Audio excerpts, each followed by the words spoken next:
Amy Archer is our vice chair of our Friends of the DAO society,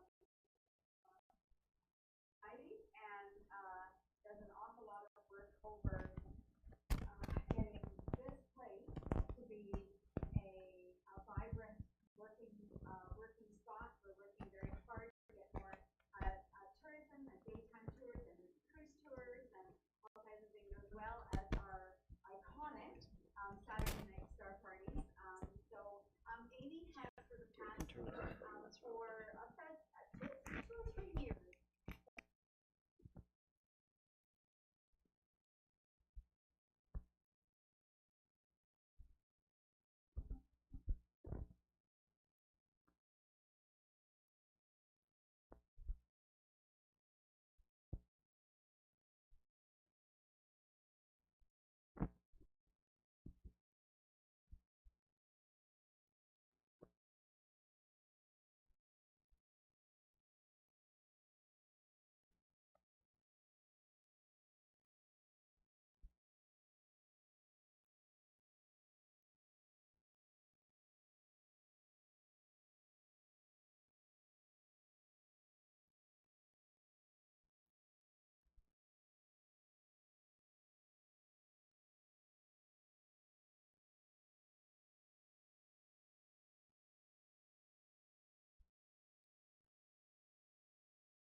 Okay, so Alan said I pressed the button. Everyone can hear me?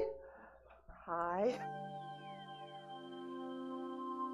So as Laurie said, my name is Amy Archer. I am the daughter of Russell and Anne, and I'm mother to Alyssa.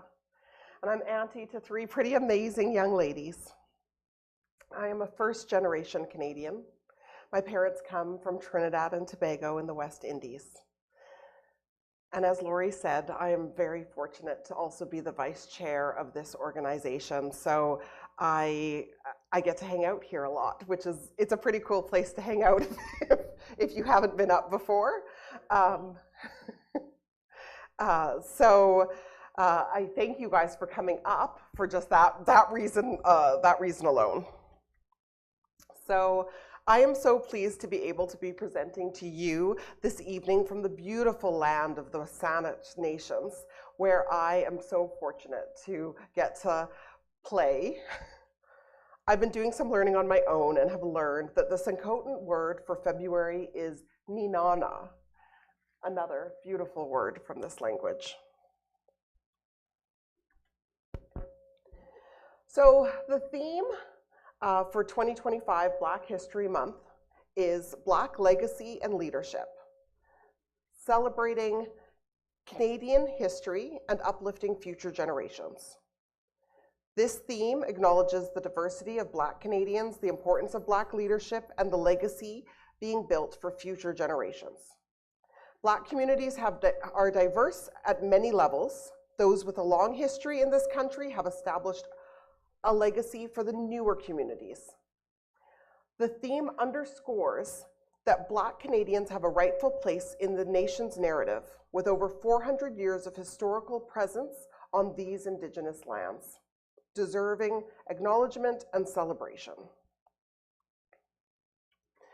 So with this in mind, I'm going to be talking to you about one of our leaders here in British Columbia, who was the first governor of British Columbia, and only this may be a part of his story that you're not familiar with. Sir James Douglas is a figure best known to those of us on the West Coast as the second governor of Vancouver Island and the first governor of British Columbia. I will also tell you, just as I get started, that this talk was kind of born out of an opportunity that the Royal Astronomical Society had given me to do my other talk about the North Star. And I said, oh, I'm going to dig further into this guy's pretty cool. I need to dig further into him. So James Douglas was born in Demerara, British Guyana, which is now Guyana. And he was born in 1803. His father was a Scottish gentleman from which, okay, sorry. I need this. Okay, so his father was Scottish, John Douglas, a member of a prominent Glaswegian trading family. He was a merchant with commercial interest in sugar plantations. His mother, Mary Ann Telfer, was a free woman of Bajan and Creole ancestry. And both Douglas's mother and grandmother, Rebecca Ritchie, could own property outright in their own name due to their status as free Black women. In the records of the Hudson's Bay Company, James Douglas is referred to as Scotch West Indian, though others, starting at about the 1830s and 1840s, would refer to him as a native of the West Indies. At the age of 12, so he would have left Guyana and gone to this little town in Scotland called Lanark for schooling. In 1819, at 16 years old, he was apprenticed to the Northwest Company of the Hudson's Bay Company, when the two companies merged in 1821. James Douglas worked for the Hudson's Bay Company for about 20 years, rising to the top. He became chief factor for the Hudson's Bay Company at Fort Vancouver in Washington in 1839. In the early 1840s, the western boundary between the British colonies and the United States was in dispute. During this period, Americans were flooding from the east and had contributed greatly to the success of the United States in the Oregon boundary settlement. Very early, James Douglas realized that the Columbia District headquarters of the Hudson's Bay Company, which was at Vancouver, Washington, was in danger of being annexed by the Americans. At the headquarters of the Hudson's Bay Company in London, there was also concern. So James Douglas recommended to the Hudson's Bay Company's Governor-in-Chief, George Simpson, that the Hudson's Bay Company move its Columbia District headquarters from Fort Vancouver, located in what is now Washington State, to the southern tip of Vancouver Island. Hudson's Bay Company Chief Trader Charles Ross supervised the building of Fort Victoria in 1843 to 1844. The new fort became the Hudson Bay Company headquarters for the Columbia District. The boundary between the United States and British Canada was established at the 49th parallel with the Treaty of Oregon, and that treaty awarded all of Vancouver Island to Britain. In 1852, Victoria was laid out as the capital of the new Crown Colony of Vancouver Island. James Douglas held two jobs. One was the chief factor for the Hudson's Bay Company, operating from Fort Victoria, and the other as governor of the Crown Colony of Vancouver Island. This colony remained as a separate British colony from the mainland until 1866. Meanwhile, the mainland functioned under the de facto administration of the Hudson's Bay Company, whose chief executive was also James Douglas. So in 1858, the mainland area became the colony of British Columbia. Douglas was named governor, and he continued as governor of Vancouver Island, and he had two key challenges. So one, the Hudson's Bay Company was granted exclusive proprietary rights over Vancouver Island on the condition that they establish a substantial British settlement within 5 years. And 2, gold was discovered along the Fraser River around 1853. And in 1856, the extent and potential impact of this discovery on the territorial boundaries became really obvious. Douglas knew what had happened during the California gold rush, when an estimated 300,000 Americans from other states and people from abroad flooded into California. Douglas desperately needed settlers, and he needed them quickly. Settlers who could help to cement Victoria as a British administrative, business, and mining hub, thwarting any attempts by the Americans to reassert territorial authority. Through this time and experiences as chief factor of the Hudson's Bay Company and governor of the colony, dealing with territorial, commercial, and political issues, Douglas would have been cognizant of the discriminatory laws, racial tensions, frustrations, and obstructions that Blacks in California were facing. In April of 1858, Douglas sent an invitation to the Black community in San Francisco via Jeremiah Nagle, who was captain of the steamship Commodore that sailed regularly from Victoria to San Francisco. It is very hard to find an image of the ship that is talked about so frequently, so this is a poor image of a painting that was done. On April 25th, 1858, the Pioneer Committee of about 35 Black people from San Francisco arrived in Victoria to meet with James Douglas. Some people were skeptical, saying that 1 year in a northern climate of failing crops would send the settlers right back toward the south. However, the Black community that had come at James Douglas's invitation were looking for a place where they could raise their families, buy land to farm, build homes, churches, and schools, conduct business, and work productively in the trades.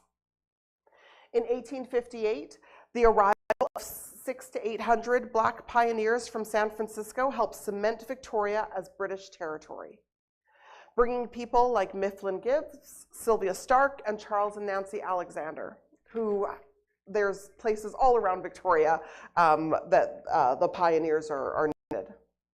It's also worth noting here, though there is no reason to believe that he made the choice to bring up the Black pioneers because of race. So these that I've just mentioned to you are the well-known facts. Lesser known facts are that Douglas would now be considered an amateur astronomer, who also did a bit of professional work in practical astronomy. And he would now be considered Black, and his spouse, Amelia Lady Douglas, was Métis from Winnipeg with a strong commitment to her Cree ancestry. This city is where Amelia made sure her children learned the Cree language. Now, James Douglas's race was probably downplayed, and he received some harder scrutiny, likely because of his heritage, though Douglas never denied that his origins lay partially in a Black West Indian heritage. He seemed, though, to prefer to identify himself as Scottish. There was clearly a certain fluency and flexibility to racial assignment in this period, and class no doubt played a role here. The higher one's status, the more flexibility one enjoyed in selecting or editing one's origins. He is known, though, through the letters to his youngest daughter, to have asked his children to not mention their racial background.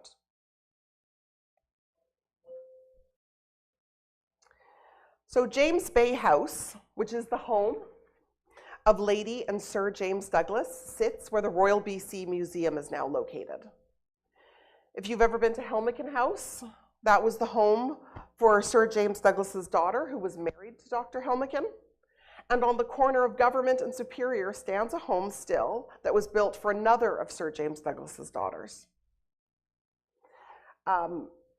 As you read through the archive material, it's very interesting because it reads a little bit like our maps do, because it's all the street names, Dallas and Finlayson, and all these people are mentioned, but they were people, not just streets. People that Sir James Douglas, being that Sir James Douglas was an amateur astronomer as well, he likely regaled his guests after dinners in this house with different scientific topics. Throughout his life, he was continually engaged in efforts at betterment through self-education. In his notebooks, we come closest to Sir James Douglas, the amateur astronomer. Reading was one of Douglas's lifelong pursuits. Included in the books which he ordered between 1854 and 1857 was a book called The Practical Astronomer. This book was undoubtedly one of the early editions of Thomas Dick's popular The Practical Astronomer. One use he made of the learning he acquired is recalled in an anecdote. And it goes, as Douglas aged and rose up in the ranks, he shared the specific knowledge and general culture he gained from books. Helmichin remembered him sitting at the head of a table of more than 20 men and saying grace. After the meal, he toasted the Queen, and the junior officers left the table. The senior men then smoked, and Douglas led them in a closely regulated conversation.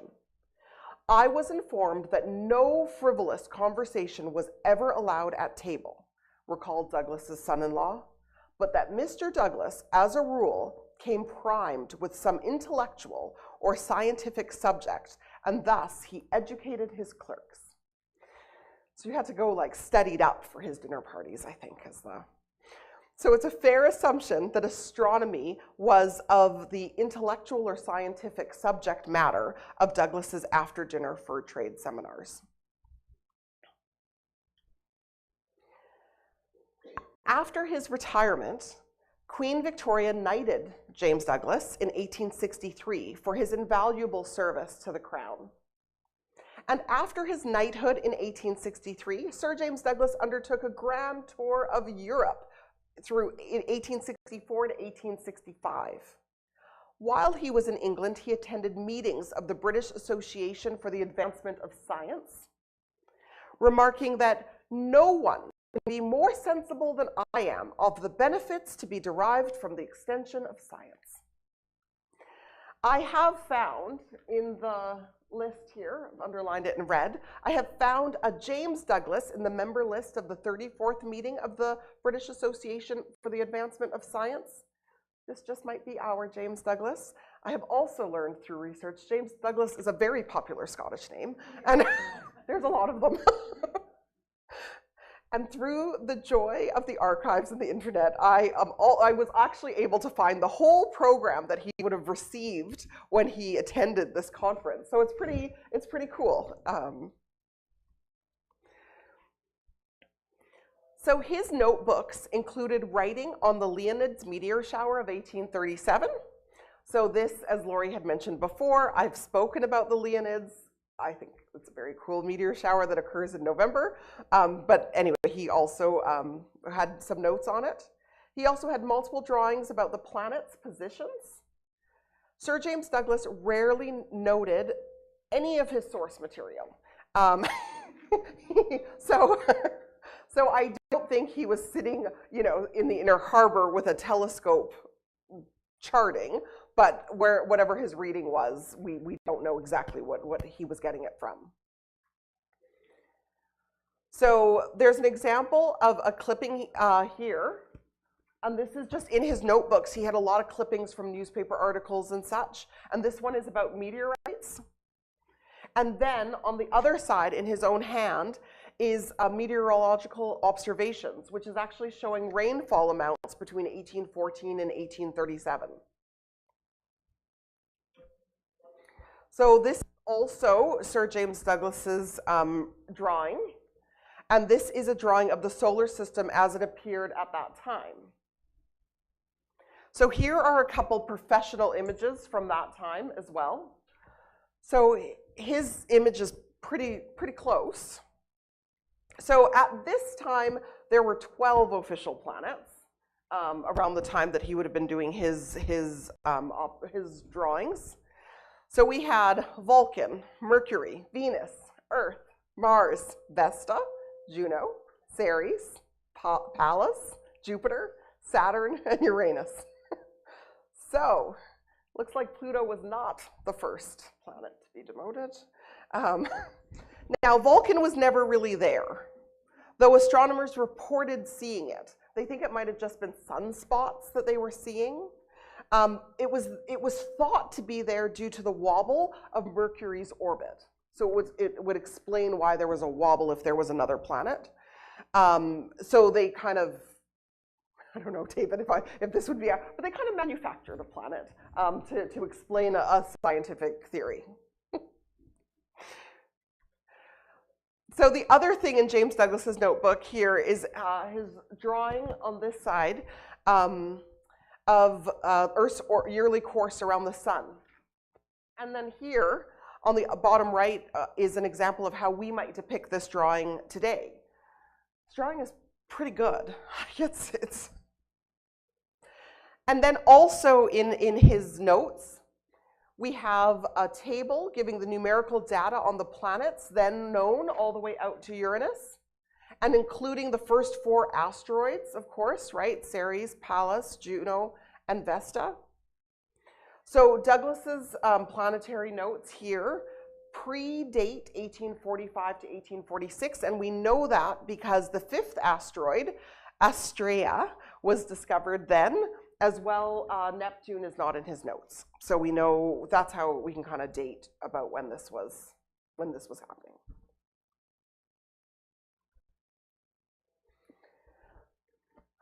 So much changes as time passes, but I am so delighted to take a moment to acknowledge this Black History Month, this man who did so much for our country and our province, and to maybe have you see a different side of him. I feel such a kinship with him, as astronomy is also quite a ways away from my day job, though I can understand and agree with his philosophy of betterment through self-education. So I want to thank you for listening to me. I have to say, I feel like I have so much more research to do on this topic, which I am actively researching more. It is pretty cool, though, to think that Plaskett wasn't the first person to marvel at the beauty of the night sky in Victoria. So thank you very much, and I would be open to questions.